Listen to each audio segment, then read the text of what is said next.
So today I'm going to walk through the recently created IMCNZ Consultant Competence Framework, what it is, how it works, why it matters, and how you as a consultant of any level can potentially use it. So we'll explore what the framework is, how it's structured, why we decided to have a tailored version of it in New Zealand, and go into some of the detail and the structure. So there are 8 key aspects to the framework. That contains 36 competencies, and each of those competencies has 4 levels of competence as well. Where you can find it, how to use it, and finally what we intend to do with it next as we try to continue embedding it across the profession in New Zealand and potentially wider. So let's start with the basics. What is the framework?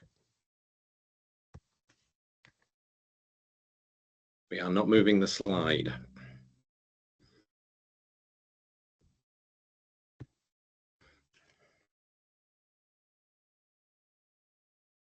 There we are. Apologies about that. So what is it? What is the framework that we're talking about today? So it's a practical guide to what professional management consulting looks like here in New Zealand specifically, but also in the 2020s. So it defines the expected skills, the knowledge, the behaviors, and the standards for consultants at any level of their career. So it covers the full spectrum of consulting activities, from working with clients to managing your own development, how consultancies and you as a consultant contribute to society and the effect that society has on what you do, and really about advancing the profession as a whole. I think you can think of it really as a maturity matrix, so a structure that helps individuals and organizations assess their current capabilities, to plan development, to improve those capabilities, and to ensure consistent standards of practice, whether that's for yourself or for an organization or across the whole profession. So what we're trying to do is provide a framework for a profession that doesn't always have a lot of definition. Sometimes it can feel a little broad or undefined. So how can you use a framework? Well, you can use it in multiple ways. So you can start as an individual consultant. You can use it for self-assessment, for planning. It helps you identify your strengths, pinpoint those gaps, and structure your own ongoing development.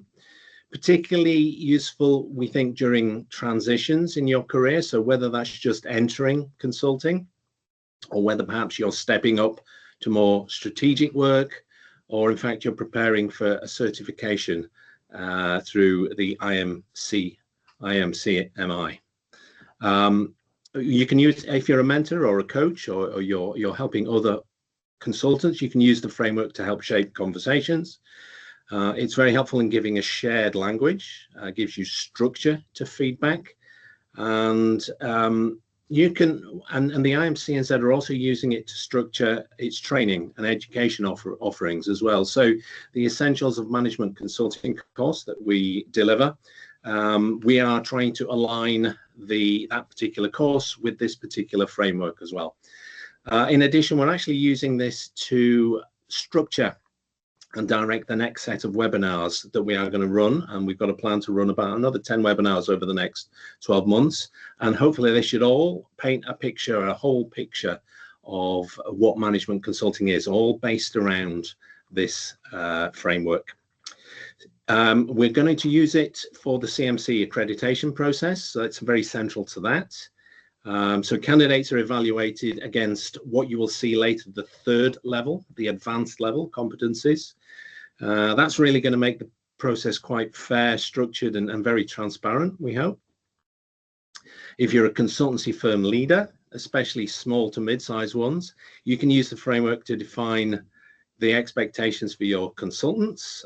You can use it to inform your hiring decisions and also to create internal development pathways for your employees. So that's really going to help with consistency, especially as firms grow, take on new employees. So whether you're an individual, you're part of a firm, there is lots of different ways of using this framework. And we're going to dive into some of the details of exactly what the framework are. But first, how did it come about? So why do we have a specific version in New Zealand? Well, we developed it specifically to reflect both international best practice and local relevance. Okay, so globally, it does align with the ICMCI consulting framework. Now, that's the body that oversees the certified management consultancy, consultant qualification. And Raymond's going to talk about that, I believe, after my part of the presentation. So the fact is we have a global connection with a body, or a connection with a global body, which does help our framework make sure it's consistent with the international expectations and the international certifications. But New Zealand is unique. I'm sure, although every country would say it, but our particular consulting landscape has high numbers of independent consultants, strong small to medium firm representation. In fact, 97% of firms are small to medium.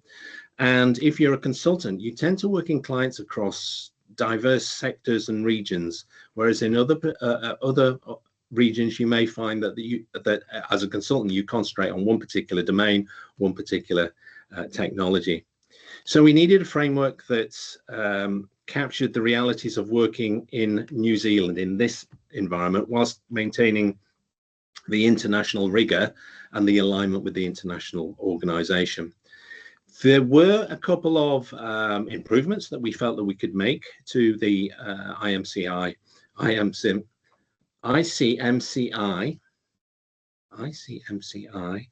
framework. That one doesn't roll off the tongue quite as well as IMCNZ. Sorry about that. We felt that framework was quite complex. Lots of hierarchical layers of competency. Sometimes it was a competency, sometimes it was a behavior, sometimes it was a skill, sometimes it was knowledge. And what we wanted to do was to remove that repetition, make it a little bit more visual and intuitive as well. In addition, consultancy moves so fast and technology moves so fast. So we introduced new competencies like customer focus, ethics, and a broader one for trends and current practices. So there was always a bucket for whatever was happening. Now, at the time when we designed this, we were thinking about AI, and we were probably right to put that in at the time as well. So we've rolled up some competencies, we've simplified the language, we've removed repetition and made the language clearer. So let's look at that framework. I know that's a little bit of a long introduction to the actual framework. Okay, we'll start with this view. So the framework is made up of 8 aspects. Those represent the different areas where consultants create value or have responsibilities. So it goes from a macro to a micro type view, starting with society as the widest view, all the way around to the individual aspects. So you could look at that also as probably as outward focused, externally focused, and then through to internally focused as you move through those aspects. So let's briefly walk through those. We'll start with society. Society is the first aspect. So this looks at how consultants respond to and influence broader societal expectations. It encourages consultants to think about the impact beyond the client. So society is our widest aspect. Then we move to industry, and there's 2 parts to this. So the first is understanding, consultants need to understand the broader consulting industry, the sector trends, and our role within the overall ecosystem of advice and organizations and corporations and so on. A management consultant obviously lives within their own profession, not just their technical specialist profession. So that's one arm of industry. And the second is the specific domain that perhaps you do have expertise in. So the industry that your clients tend to work in as well. So we're moving, as we keep going around now, the next one is the client. So the client aspect is about understanding and listing all those client-facing competencies that you need to deliver value.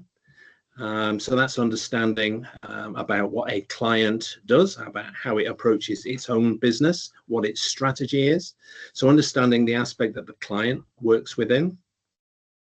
As we move around, we've got client engagement as the 4th aspect, and that's very much specifically about exactly what it says, really. What do you need to understand, deliver, and be able to add value in for that specific engagement that you are contracted to deliver as well? So this is where we're looking at delivery skills.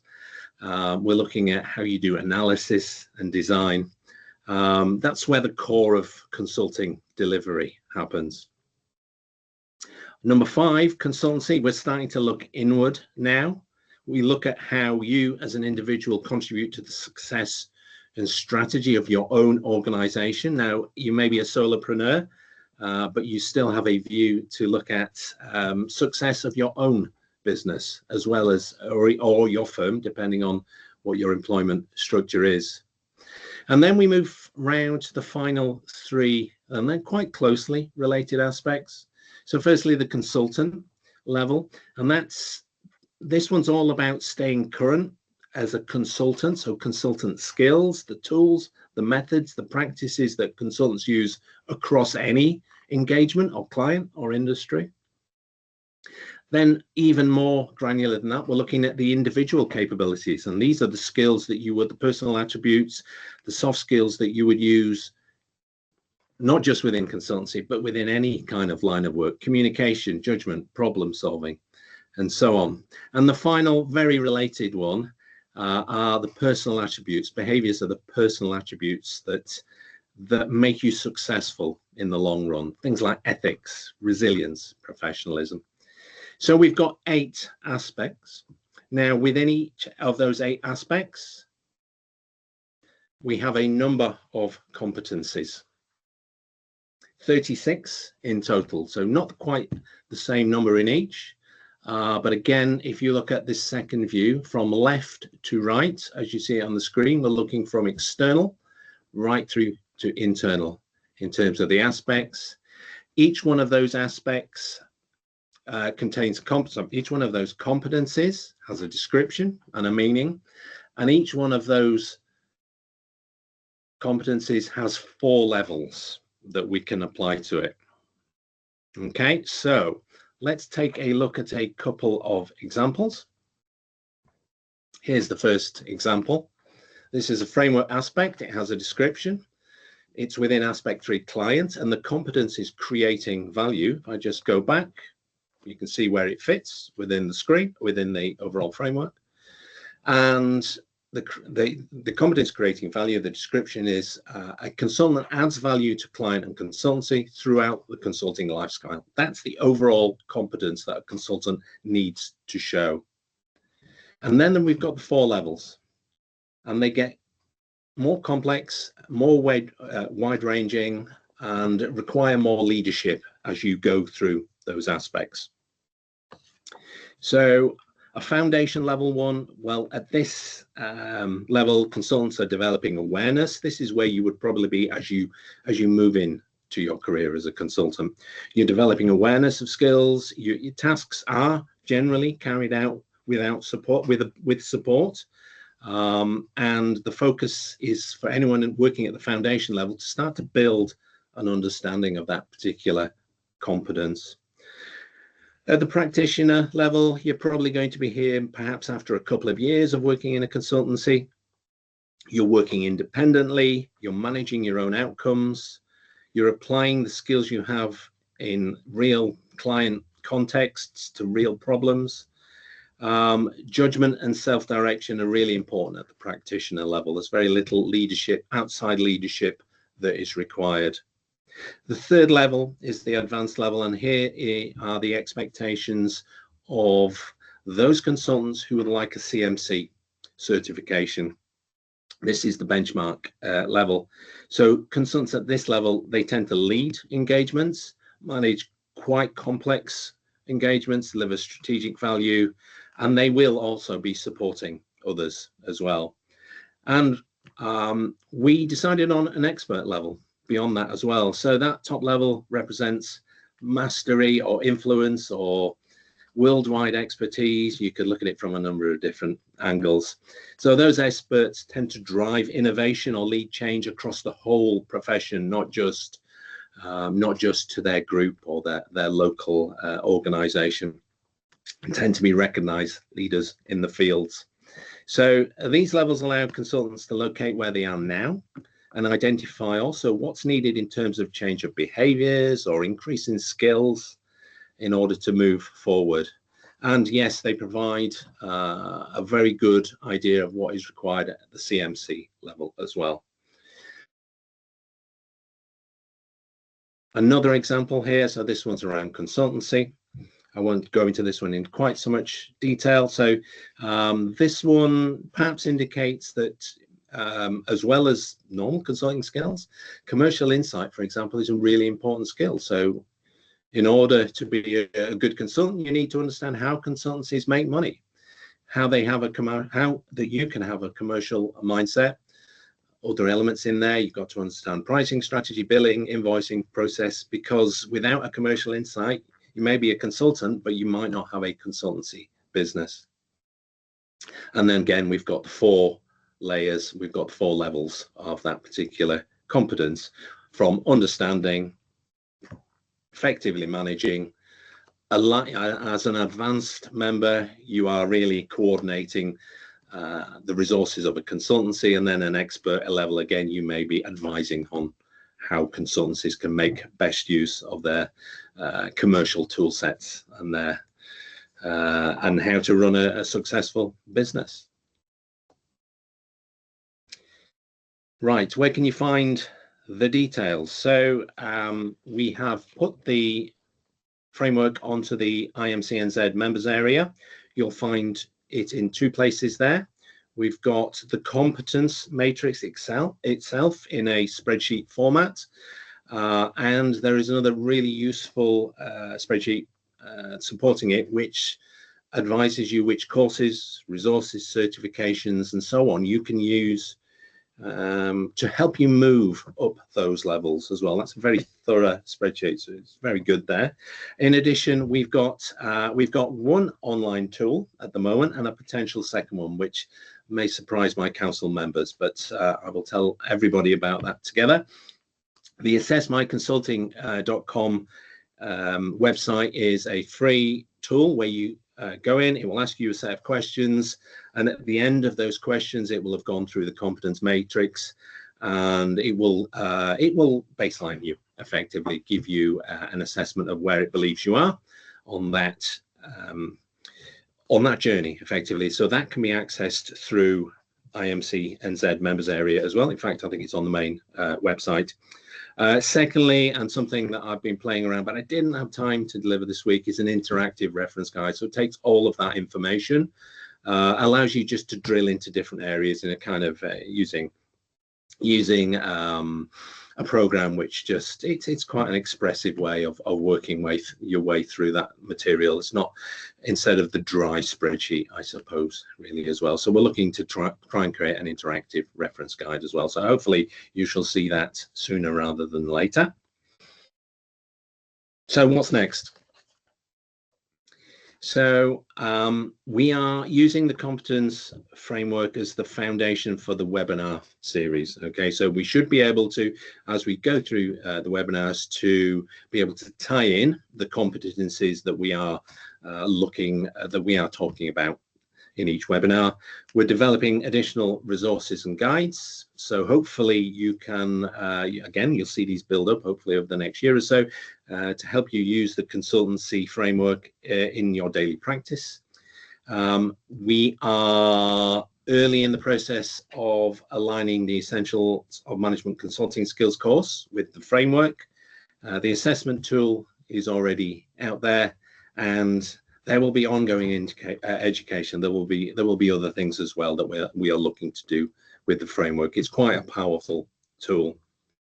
So just to finish off, I do encourage all members, whether you are extremely experienced or just starting out, to engage with the framework, use it, share it, reflect on it, tell us what is right and what could be improved.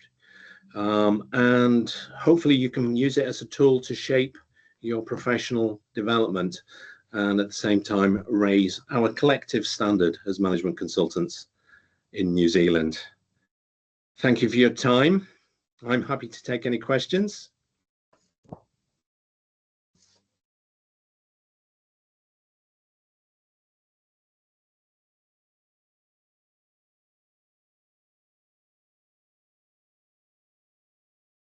I cannot hear anything.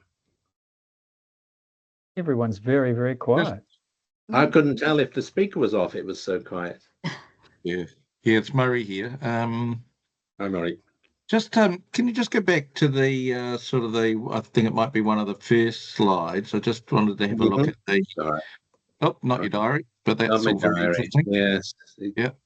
Let's just. I'm just wondering about any sort of alignment with Sophia or anything like that in terms of the assessment. Very good question. So partly, not strategically. I could only see partly, and that's okay. That's all right. I just thought. We used some of the techniques and the lessons from Sophia. So certainly working with Daniel Marriott, who provided a lot of advice into this. So what we felt is Sophia takes, I think it's every 3 years, they update their capabilities. And we didn't want to wait for 3 years to feed into something. So potentially this is something that could feed into Sophia itself. And, if necessary, push back down into our framework as well. So the door is open to that, but no particular alignment. That's fine. Just for people who don't know what Sophia is, it's something called Skills for the Information Age. It's a framework around competency, basically at different levels, from 1 to 5, I believe, maybe 6. Oh, maybe it's more. But anyway, it's a framework. It's 7, isn't it? Yeah, there you go. It's a very good framework. It doesn't quite have you we needed, but yeah. Good. It might help maybe when I don't know if it has it does have a consulting stream, but it's not. Yeah, this is far more relevant and useful for consultants here. I think. Yeah, I can. Did you want me to go to a particular slide there, Murray? I wasn't sure. No, that one is fine. That one's fine. Yeah, that's good. Certainly, this one seems to cover everything. I am interested particularly that you've got ethics and values in society, but to me that's also part of professionalism under the individual behaviour. Absolutely. I mean, there was 1,000 ways we could have sliced it and diced it. It just depended on what we wanted to bring up at the time, and some things like that. Some things like that probably spread across all the categories. Yeah, absolutely. Yep.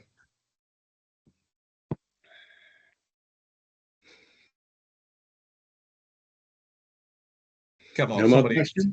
Somebody else ask a question. Phil, what's wrong, Phil? Are you got something wrong with your voice? I shouldn't have too many questions. Yeah.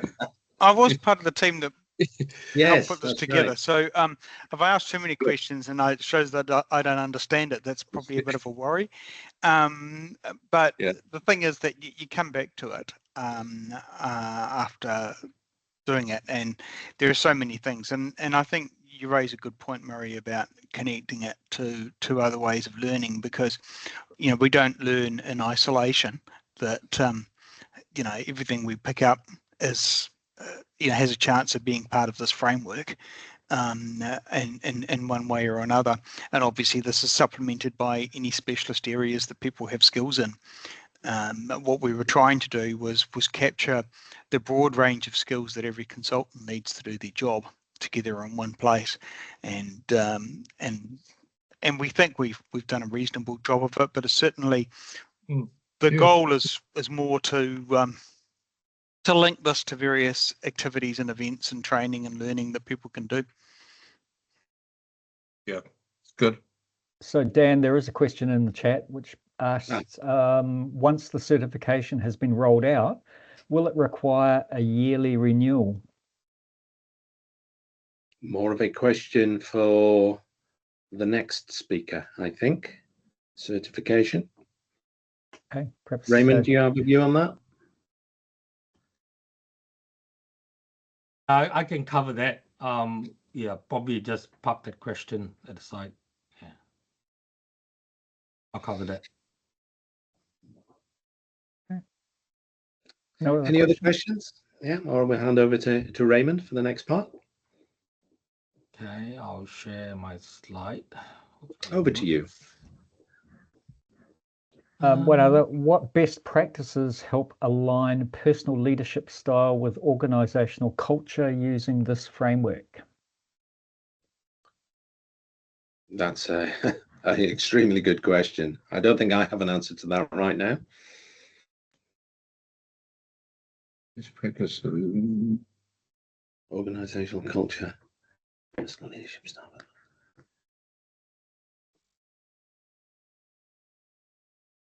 I think we need to come back on that one. Okay. It's a very good question about something really quite deep within the framework, that one.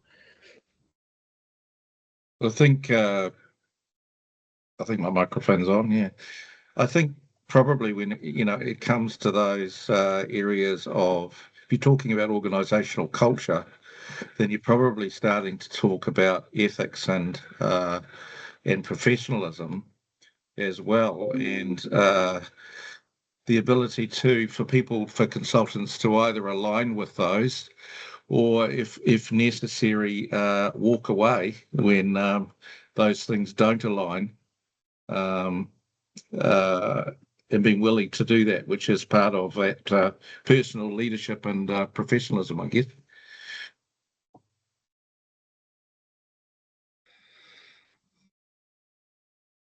Right. Okay. We can still continue the discussion. I've just got a couple of slides, probably about 15 minutes. We've still got quite a bit of time for general discussion. So now, I mean, my slides are catered for both experienced CMCs or members of IMCNZ, or new members or students that a few of you have joined us today.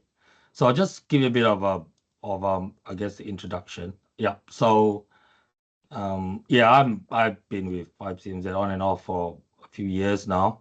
Currently, I'm involved with the membership and education side of things, and I've been sort of had several meetings with our other global partners in the last few months just to get a bit of update on what's happening around the world, especially the initiatives of ICMCI. So you probably all know this. We are a part of an international body, or whatever. CMC, it's an international brand, and it kind of ties. I guess it's a good intro that Dan gave previously. There are certain standards that we follow globally so that the qualifications is recognized around the world. Now, in the last couple of months, probably 12 months, the ICMCI has got 13 aspirations. You can read that in detail in their annual report. The new one is about to be released, I think, once they finalize what they have achieved so far. So I guess in the last 12 months, they have got their accreditation status sort of approved, even recently, recertified, and those it's a very strict criteria. It's not that easy to be a accreditation body like TELAC or SouthPAC. Those who are familiar with the ISO standards, there is a lot of documentations and policies that you have to develop in-house and get approved by independent assessors before it's recognized globally. They also set up the Euro and Asia Pacific Hub, which I'm part of, and I've attended 2 meetings. There was a conference in Hong Kong, which I couldn't attend, but there's some regular discussions with the individual members from different countries to look at ways to sort of enhance the CMC brand and consulting profession in general. To date, there's about 109 academic fellows. New Zealand doesn't have any, but I'm in the process of hoping to shoulder tap 1 or 2 from the universities to be part of this international network. Yes, we do. So, officially, no, it's not in the register, so we may have to go back to them and to see why there is no New Zealand representative officially. So I'll follow up with that with you if you can. And what the academic fellows do, they publish articles, they get together to do research, and some of these academic fellows belong to the universities that provide academic qualifications in the consultancy field. I think there's a postgrad diploma, or there's a couple of papers that is being delivered by a couple of European universities. So again, all that is based on a global standard in competencies that's required or expected that sort of meet the academic requirements. So they've launched the first white paper on artificial intelligence. It's free online. It's about 131 pages. You can access it on their website. And there's one in development, I think, due to be released on sustainability. Recently, they've been successful in a joint United Nations Industrial Development Organization. That's the part of UN that has been doing quite a bit of work in Africa.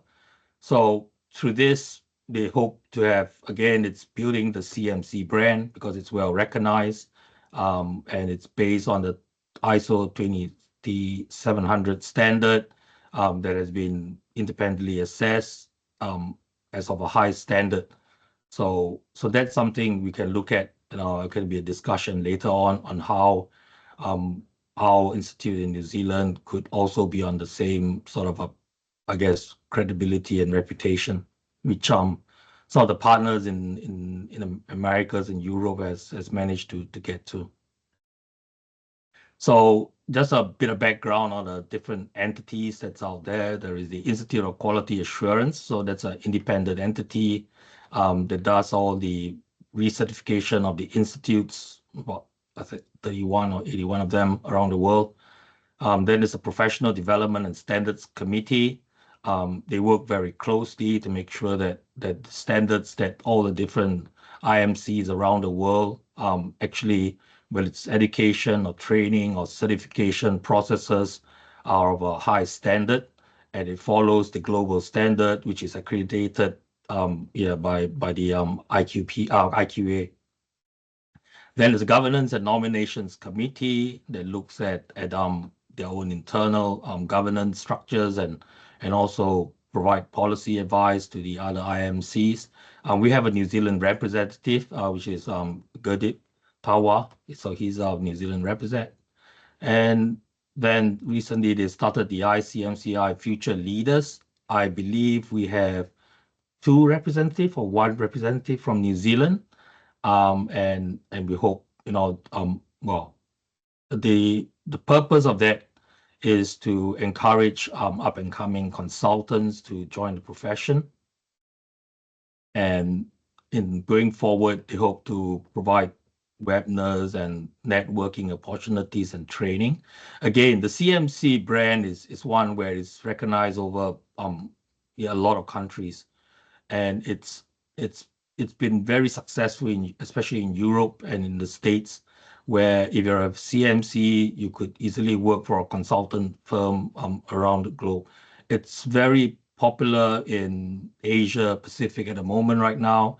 There is a lot of consultants based in the ASEAN region that do a lot of work in China, Japan, and Korea. Now, for example, in Sweden, there are 800 CMCs in the institute.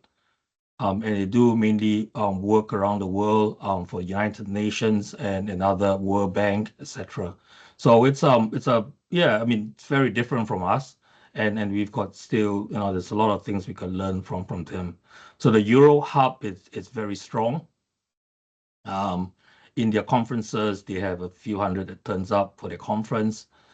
Asia Pacific, the same as well. The conference this year, unfortunately, I couldn't attend, was in Hong Kong. It was a very successful conference as well, with quite a few delegates and attendees from around the Asia Pacific region. Now, so what I wanted to sort of emphasize this time is the recent developments regarding, so they've developed a CMC value proposition, a marketing competence framework.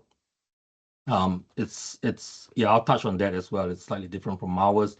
And they're also looking at the mid-level certification requirements. Now, all these initiatives is part of being accredited internationally. So there's a model for best practice that's been happening for a while now, which I think, you might be involved. So that's, All right. So again, I'm just kind of repeating myself, but it is it's a very so it changed the CMC Global, and that's what they have the branding name.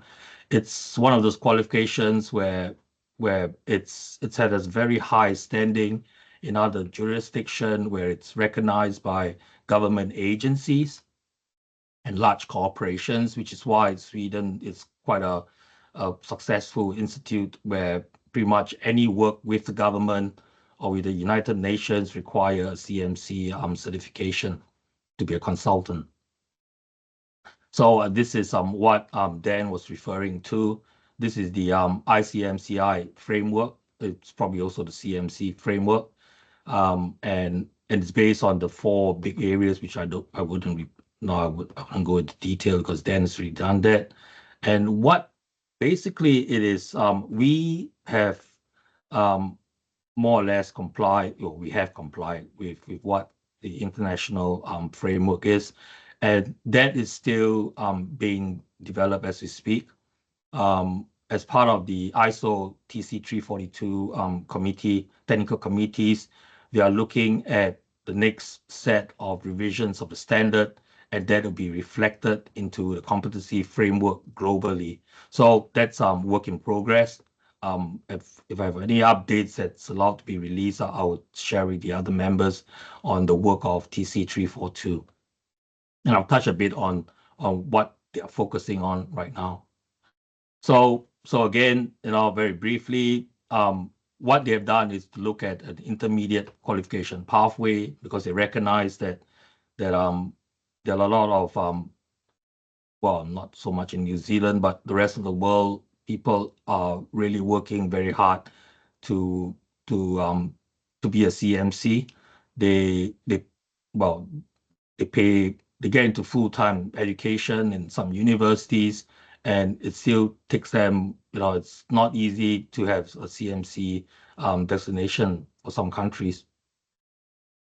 So the idea is to actually create a sort of an intermediary pathway, and there will be more information being released, because, like, for example, the project, the UN IDO project in Africa, they've started an institute in Ghana, and working with the I guess the public sector. They're actually training a few members to be CMCs in the next 2 to 3 years. So again, this is all part of the global initiative to provide a structured approach for consultants that's aiming to be of that highest order. It's kind of similar to what Dan was referring to, which is a kind of a New Zealand perspective. So globally, there is a level 4, which is a professional leader CMC. They're targeted, I guess, to owners of large consulting firms, which pretty much, they've started being a consultant and end up, running a company, and they are sort of, that's a specific criteria that they will also use a CMC brand. Now, there's a lot of words here. You guys can have a look at it. Because this is, it's available later on. And I just want to touch on the initiatives that TC 342 is working on now, because they realize that over time there's a lot of overlaps with the different disciplines out there that also got its own standards, funny enough. And so the whole sort of a pathway is to recognize the sectoral and functional expertise of a lot of consultants out there. Yeah, sure. Some would like, IT consultants to say, yeah, no, I'm the same as a management consultant, but actually there are subtle differences, because management consultants look at it at a systems level. They look at the organizational level, and pretty much, a lot of the CMCs deals with the C-suite, senior managers, to look at a organization-wide initiatives. So what the TC 342 has done is to create a lot of liaison with other standards that belong to other organizations, like the banking sector and the accounting sector, etc. So Yeah, so this is pretty much an immediate step recognition to the certification scheme, which again yeah, the New Zealand will probably need to look at that quite quickly, just to be in line with the global initiative. Yeah, well, pretty much I've just mentioned that. So it's a kind of like there'll be micro credentials that will be looking as part of this pathway that takes between 2 to 3 years. Right. Okay. Yeah, I think that's pretty much similar to what we've got. So that's the global initiative that hasn't been implemented in New Zealand yet. But it's good. I mean, right now we have student members, we have associate members, and then after that we go to professional members, and CMC is probably the highest level we could go to. So again, this is something that the council, the incoming council, will look at it in more detail over the next couple of months. Yeah, it's just the same thing, just a lot of wordy. There's actually an entire, I think, a 1 hour slides for this, which I won't go through. So that's it. Done. Oh, some more. Oh yeah, this is an example of what some of the countries are going through right now. There's actually lots more. I won't bring it up for discussions. I'd rather have spent a bit of time just chatting about what you think. That's it. I'm going to stop sharing now, or do you have any questions related to any slides? Just let me know. I'll just probably leave it on here for a while. Questions, anyone?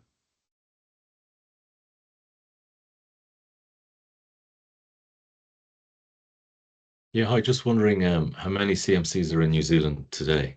25. 25, okay, cool. And the framework in the first presentation, that's completely in sync with CMC accreditation in due course, is it? Yes, that's the intention, because yeah, that's something that we all IMCs around the world have to do. Yeah, perfect. Well, that's it. Thank you very much. Thank you. Just on the as an IT and various other things consultant, just your comment on the subtle differences. Really, there shouldn't be any subtle differences. They should both be dealing with the C-suite. But it's really just a specialization, just like you might have a specialization in business case development or specific professional area. There should be no different in IT. Yes, absolutely. There is, I guess, probably I didn't phrase it correctly. So this is something that the TC342 committees actually acknowledge. So, for example, they've established a liaison with the Supply Chain Institute, or whatever the global body is, and they're looking at overlaps of being a consultant, but at the same time, there are very specialized capabilities or competencies as related to that function. And they did the same with the accounting or the financial sector as well. There's a representative on that, and pretty much it's almost like, you look at it hypothetically, would have been 80% overlap, and the 20% is unique to accounting and finance. Yeah, that's right. I mean, I would expect people to have 2 certifications. So in my case, it would be Chartered IT Professional, which I have, and also CMC. And for an accountant, there might be a CA and CMC, or whatever it might be, to cover the particular specialty plus the management consulting element of that. Yes. So in Sweden, whether you're IT, HR, or accounting, you have to be a CMC in order to do work for the government. It's the same in Singapore as well. So Singapore government only allow those, whether they are change management, project management, you need to be a CMC to tender for work. Well, if only that was the case here, wouldn't that be good? Yeah, we'll work towards that, but really, I think it was tried with the consultancy panels, but they couldn't understand the difference between consultants and contractors, and that it kind of all fell apart. Yeah. So in the moment right now, the ICMCI is working with the global body, the World Banks and the Asia Development Bank and the UN. They're making quite a bit of inroad. In fact, the next step of their plan is to actually have an opportunity to engage consultants from all over the world to bid for international work. So I had a casual conversation, around Asia Pacific. So in Samoa and Tonga and all that, they usually the Asian Development and the UN of the world, one of those, AUS8 is very much active in that. Yeah, AUS8 is, yeah, and they may be looking into, just making sure that your CMC equivalent to be able to do work for those regions. So it's actually being implemented now in I think in the States and in Europe, which is, again, this is where I think for us, right down under in a small organization, we could really be being attached to a very influential global organization. Yeah, well, we could also take that to ministers. So NZ8 will cover some of the Pacific, and AUS8 some of the other countries. And then, of course, there's also, like you say, UN influence through the World Bank and through all sorts of other initiatives. I was up at a half an hour chat with someone from Costa Rica, and again, they made inroads into their business chamber of commerce, and I mean that's something that we could easily learn from the others. Yeah. So, did I hear you say, are you on the ISO committee? Are you on an ISO committee for the standard? Yes, I am. Okay, good. Okay, yeah, I'm on a couple of others, but that's good that we've got representation on there. Yeah. Yeah, good. Thanks, Raymond. We've got a couple of questions here, and I think maybe one for you and one for Dan would work quite neatly. Okay. Are you able to stop sharing your screen now? Pop us back to. Excellent. Thank you. Okay, I've got a question here for you, Raymond. Once the certification has been rolled out, will it require any yearly renewal? Right. So as a requirement, as a CMC, you need to be reviewed every year anyway to make sure that you're up to date with your CPD and your, I guess, whether you're running a business or self-employed, you meet all the behavioral requirements. So that's an annual review. Now, in terms of if you are talking about, I'm could be a qualified whatever training that we provide. Those are micro credentials. I'm hoping once we've decided it should be, you keep it for a long time until at some point the council reviews its requirements, or it's probably so again, it's the same as any other qualifications. There needs to be continuous professional development. If you studied accounting a long time ago, now it's probably all obsolete. The new IFRS requirements or even the sustainability, reporting requirements.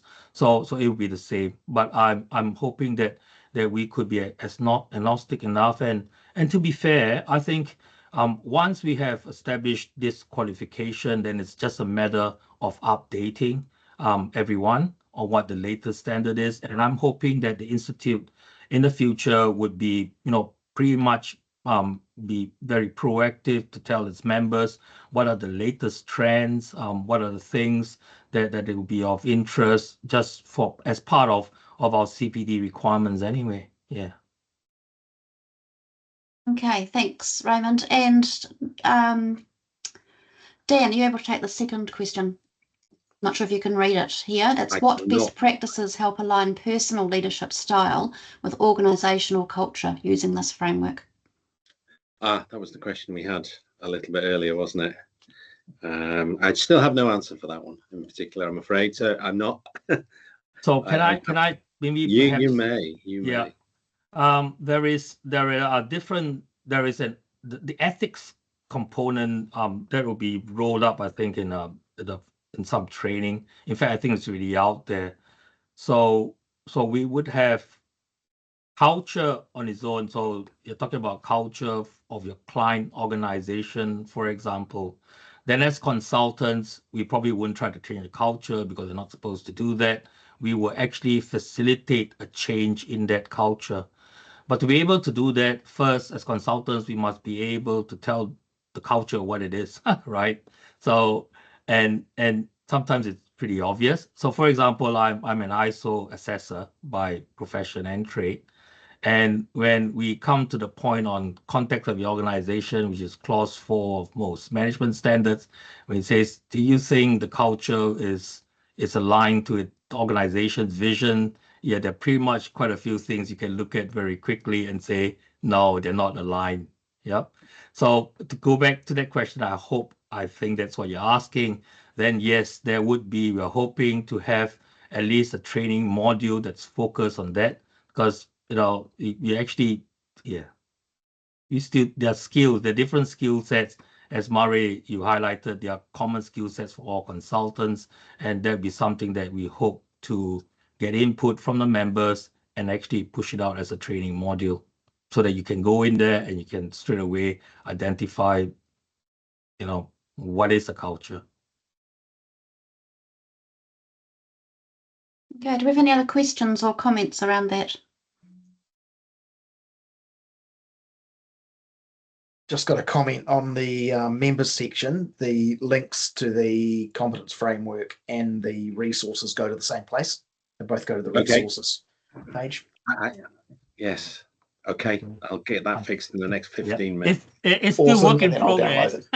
Yes. Our website as well. It's a learning journey, this. Yeah, all good. Thank you.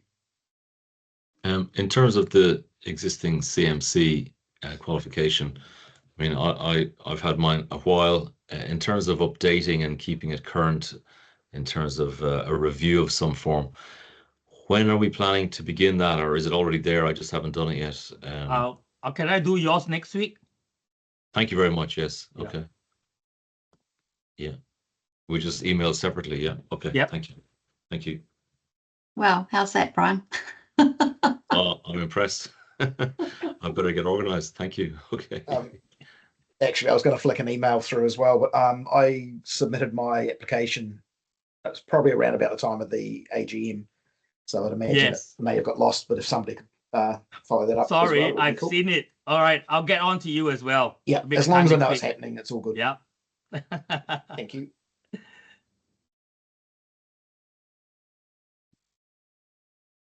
Okay, have we got any other questions?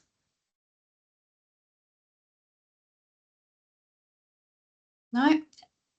Alan, are you there at the moment?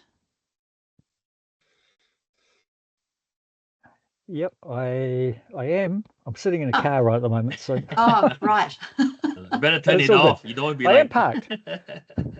Sorry, put you on the spot there, didn't I? That's right. Yeah. So obviously, great opportunity to say thank you to everyone for joining. I've certainly enjoyed sort of understanding a little bit more about where we're heading as an institute. I've been around the institute for a long time, probably something in excess of 30 years. But have been relatively inactive over the last few years, so it's good to be getting back involved in the institute, and we certainly hope to generate some activities that will be of value and of interest to our members in this coming year. And yeah, just a big thanks to Dan and to Raymond for pulling together this session and just facilitating that. I think it sort of points us in the direction of understanding what we want to achieve as certified management consultants and what we get involved in. So yeah, thank you for joining us today. Look forward to seeing you at the next session. Okay, thank you, everyone. Awesome. Yeah. Thanks all. Bye. Thanks, Dan, and thanks, Raymond. Cheers. Bye. Bye. See you later.